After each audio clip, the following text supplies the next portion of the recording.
Go ahead. We've heard a little bit about episode 4 and Felicia Day returning and the Wizard of Oz Men of Letters. Can you preview at all what we can expect in that episode? We will get to see more of the Men of Letters, which is one of the cool things. This is also what kind of stuff really excites me, like these kind of fun little ways we can tie in kind of real pop culture or real urban legends, kind of how the show started, like tying in real urban legends or tying in existing urban legends into the lore of the show. And we find out that Dorothy's kind of been trapped in the Middle Letters bunker for a long time, and accidentally she's set free, but so is the witch. So now supernatural. Yeah, so cool. So now we have the witch, Dorothy, right? The Wizard of Oz. Okay, sure.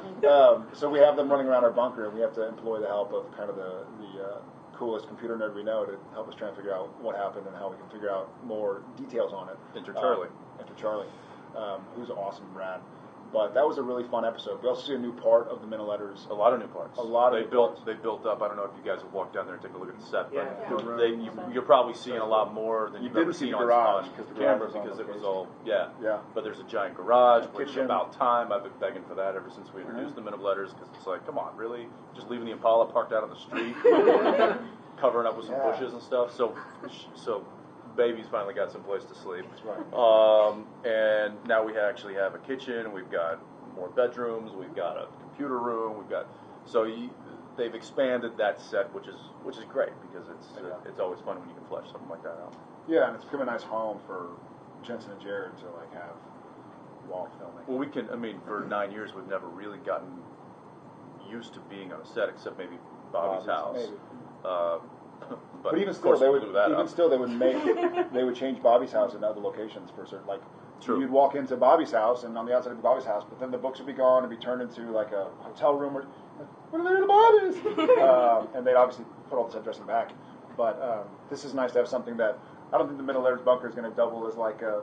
They're not going to be able to double that. They're not going to be able to double that. Thank God. So it's a really full standing set that we have. So it's nice. Guys, last question. How did the guys react to Dorothy being a real person? I think Charlie has the probably most memorable reaction. That's right. But the guys are kind of like, cool, crazy. How do we fix it? The guys are kind of like, we have a witch running wild in our bunker, and obviously we have the King of Hell in our bunker as well, so we don't want them to. Dean kind of tries to battle with the fact that there's an actual Wizard of Oz and there's an actual Dorothy, and that it's all kind of being unfolded in front of him. Charlie takes more of the, well, hello, which is amazing, because Felicia plays that great. You get a lot of different reactions. Sam's more of the business. It's like, okay, didn't expect that, but down to business. How do we fix the situation that we're in? And so you get the different layers of reactions from all three of us. Sam also gets somebody to play off of, because there are parts obviously where we have to kind of split up, and I think Dean and Charlie had one way, and Dorothy and I had another way.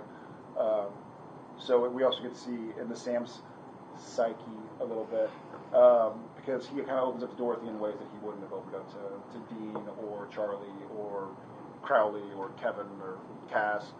So he gets to kind of sell her things that he knows she's not going to be around the next week, or he assumes she's not. So he's like, I'll just go ahead and level with you, which is nice. We see a nice part of Sam. And it's a nice kind of one-off too. I mean, we've obviously, as you guys know from the season opener that you watched, that there's a lore that's taking off this season, that it's going to be really relevant throughout the whole season. But we're still getting our one-offs like this one that we're talking about, and there's been a few others and stuff. So we're still keeping that formula, and it seems to have worked for us in the past. I think we're going to continue with it. So.